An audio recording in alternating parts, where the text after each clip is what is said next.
Hey, what's up, guys? Yeah, so in this video, I want to talk about the finite field, and basically, I want to introduce the algebraic closure of finite field. So I would say this lecture is a finite field 2, and welcome to my mathematical channel. I hope you guys subscribe to my channel.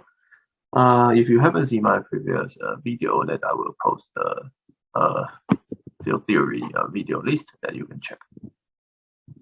Also, in this video, I want to introduce the first is the how to use the Galois group,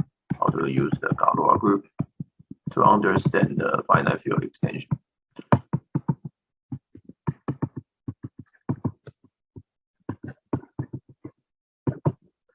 And then the second that I want to introduce the Frobenius map.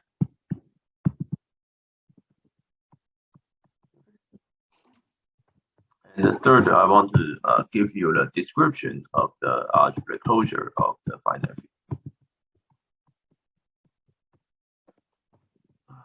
field. Okay, so previously I already introduced the finite field. So that I use GF P to the n. So given any prime power, there's a unique finite field, and you can write it as a splitting field. So basically, you add all roots of xp minus x into the FOP of x. Right. So basically, you add all the roots sp minus 1x into FOP of x. So since it's splitting field, so it's normal, and it's separable. And the normal is that if you do the basically splitting field, right? So it's normal. And if you do the derivative, you get pxp minus 1. And this field has, so this is 0, right? So there is no multiple roots. And you also know this fp to the n. Sorry, I sometimes use this notation. Give FOP this degree is n, right? So which tell you that this is the finite Galois extension.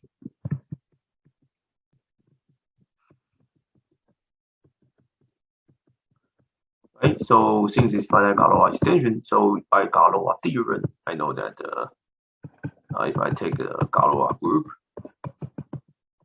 the order of Galois group will be n, right? As this is the main theorem of the Galois. So this is by Galois theorem. Okay, so right, so this is the first one. That using a Galois group theory to understand the finite field extension. Okay, so next is that the key point. What is this group? Okay, so what is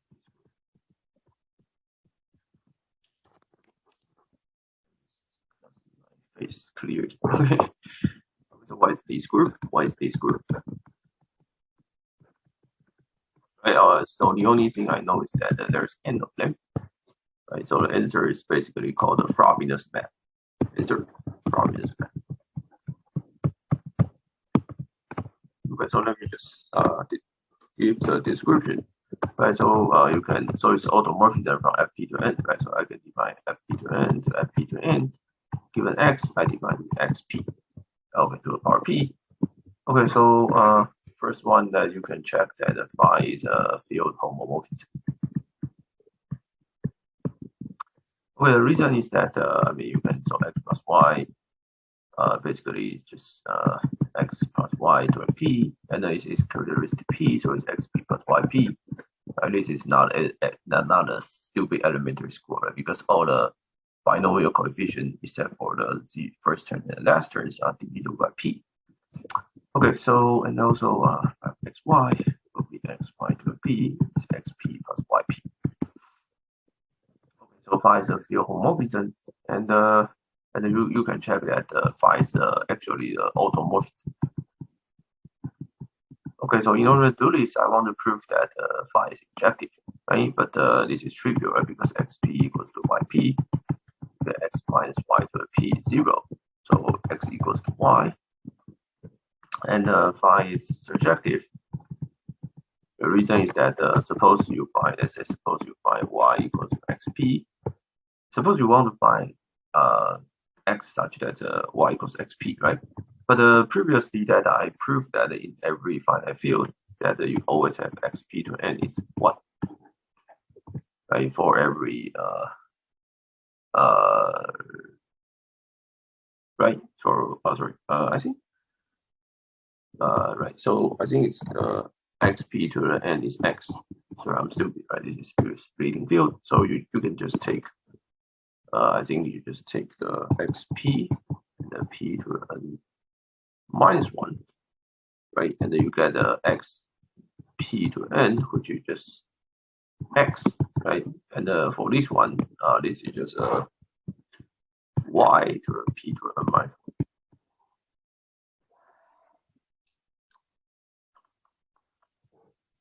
1. Okay, so which tell you that you can find so basically you need to find x such that x to the p is y, right? But from here that you can get I think you can get x, right? Come from the yp n minus 1, right? So if you reverse it, you write x equal to y to the p n minus 1, then you will see that this guy y to the p n minus 1 times power p will exactly be y. Okay, so it's just this. If you times power p, you become y p n minus 1 times p, which is y to the p n. So by construction, it must be 1. Okay, so which is subjective. Okay, so fact that we just proved phi is automorphism from fp to n to fp to n. Okay, so next is that we need to check that phi belongs to the Galois group. Right, so I need to check where is Galois group of fp to n modulo fp. So I need to check that phi fix fp. Okay, so this is a simple check. And suppose x belongs to fp, right? So which means that x to p is x. Right? The whole proof, right? Because I map x to xp, so every x belongs to fp, that the phi of x will just become xp, which by definition is just x. Okay. So I get the elements, and I can ask. So check. So now you get a element generator in the Galois group, right? So you can check that whether 1, phi squared, phi cubed, phi n minus 1 are all different. Because there is automorphism, right? So you take its square cube, you can check that they're all different, right? But there are total n of them, right? There are total n of them. So the Galois group of this automorphism group of this is just z to n. Right? Is generated by this Frobenius map. Okay, so we prove that this Galois, actually the Galois group is just a cyclic group.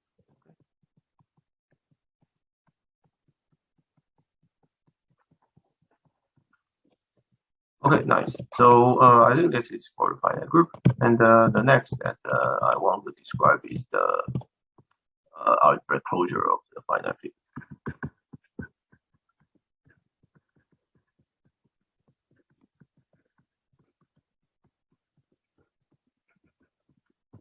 Okay, so this is also an interesting topic that seldom people like to see talk about. Okay, so algebraic closure is interesting. For example, you know that the complex number is algebraic closure of the number. And previously, if you use some set theory technique, then you can prove that given any field, there's always algebraic closure. Okay, so there are two.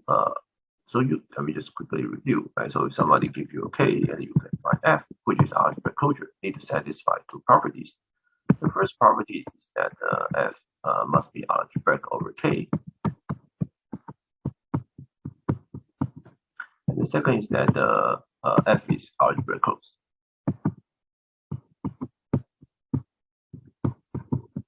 Okay, so for example, you know that the complex number is a algebraic closed, right? But it's not the algebraic closure over Q because complex number is not algebraic over Q. For example, pi is not algebraic. Pi is not algebraic. Okay, so the question I need to ask you, I need to tell you is that the algebraic closure of the finite field.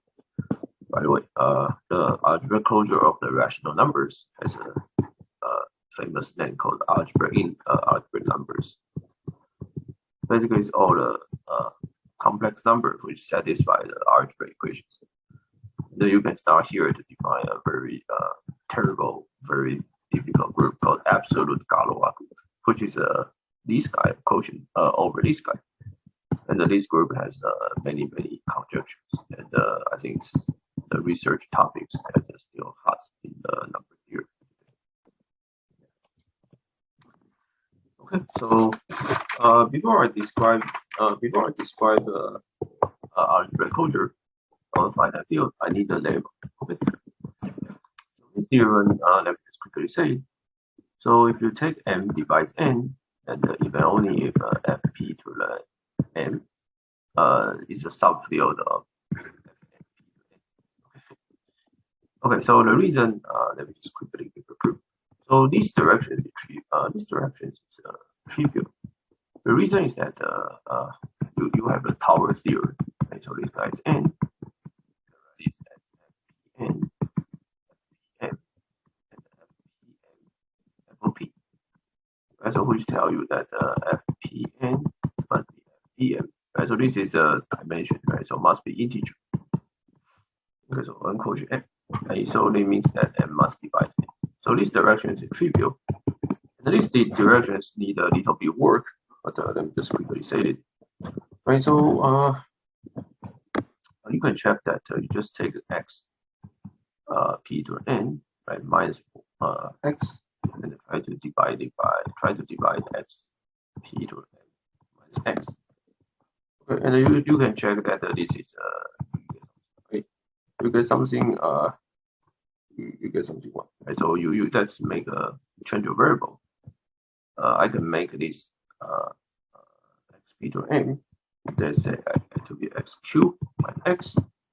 Now I divide this to x cubed d minus 1. Okay, so q divided by p to n, and the p to n divided by q to d. Okay. So hopefully you can see that. So in this case, d my assumption is that n equals to dn. Okay, you can check that this guy become q. This guy become x q minus 1, k minus 1, and x q minus 1, k minus 2, plus 1, where k is q d minus 1 divided by q minus 1. Okay, and you can check this is integer, right? This is integer if this is integer by definition. Okay, so it's just 1 plus q plus q d minus 1. Okay, so which tell you that if n is divided, if m divides n, then this splitting field, right, is these two equations all the roots of this must inside this, right? So which prove this. If you view fp to m to be the splitting field, you add join all the roots into the fp of x, and this equation tell you that this is a subfield.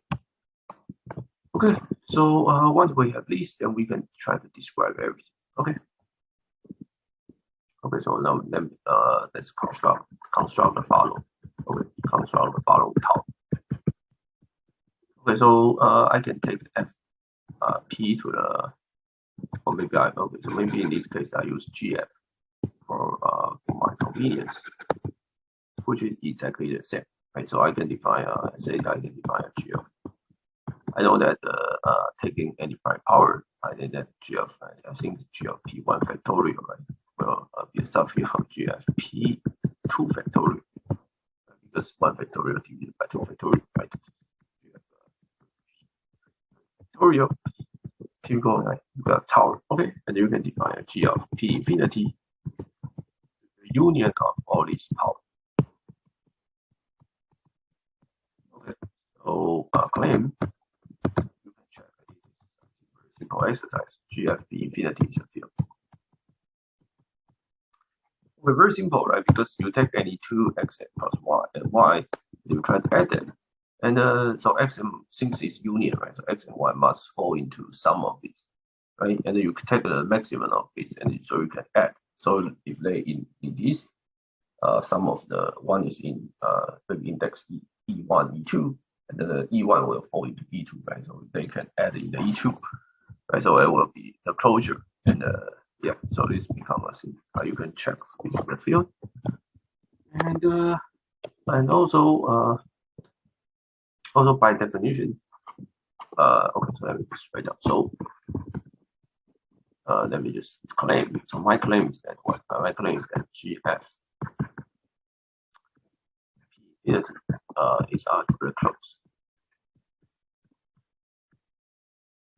Algebraically closed.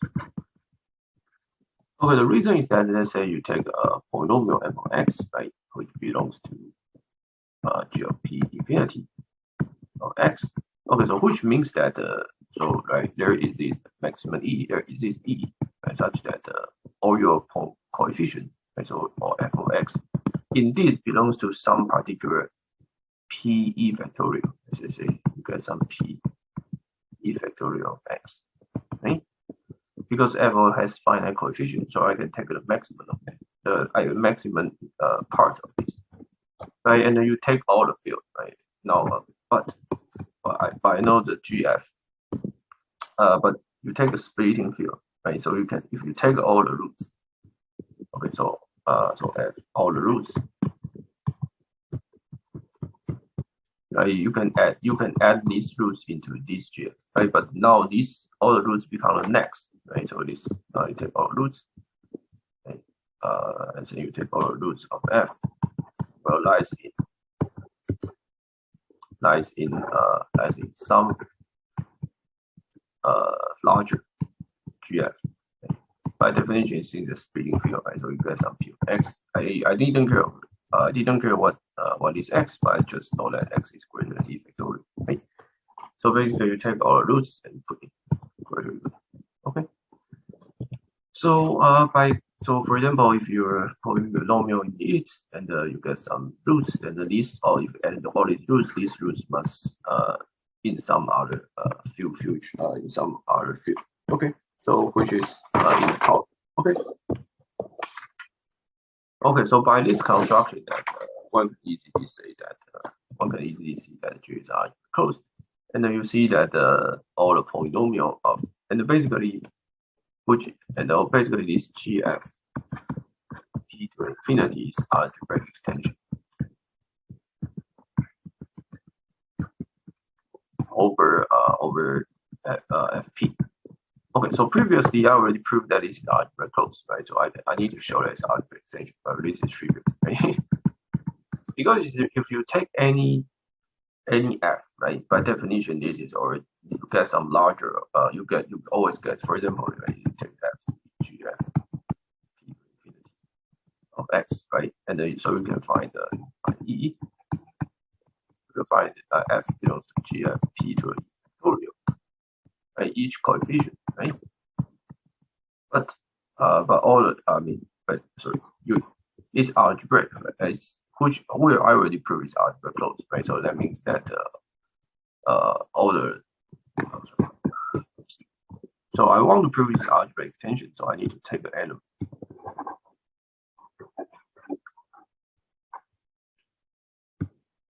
Right, so for example, I take element x belongs to GF p infinity, and there is this e, right, such that the gx, right, belongs to this GF p to the e factorial.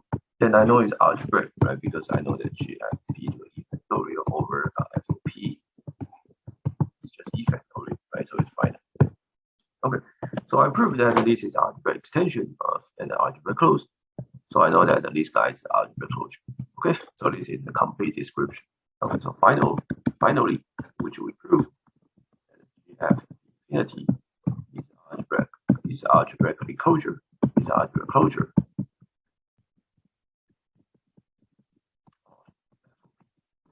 Okay, so finite field. Okay, so there's a small notice that GF infinity is what? Is countable. This is a little bit weird, but it's countable. Okay, because each finite field is countable, so each finite part is countable, right? So countable union of finite number must be countable. Yeah, that's it. So see you guys next videos.